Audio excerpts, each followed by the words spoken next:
ঘৰলৈ গুচি যাওঁ বুলি ভাবিছোঁ। তুমি আকৌ ঘৰলৈ কিয় গুচি যাবা? আজিহে গম পালোঁ মাইনী বাই মোৰ সৈতে ভালদৰে কথা বতৰা পাতিলেও আচলতে তেওঁলোকে মোক শত্ৰু বুলিয়েই ভাবে। সেইবাবে মোৰ সৈতে সেইবোৰ কৰিছে।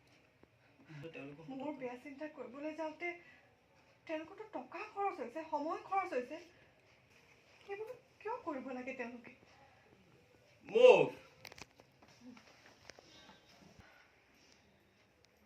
মোক লৈ যদি ইমানেই অসুবিধা হৈছে মই ঘৰলৈ গুচি যাওঁ। তুমি যাব নোৱাৰা বাইদেউক তুমি কথাবোৰ খোলা খুলিকে কৈ দিয়া। এইবোৰ কৰি চৰকাৰত আৰু অশান্তি কৰোৱাৰ ইচ্ছা মোৰ নাই পেহী।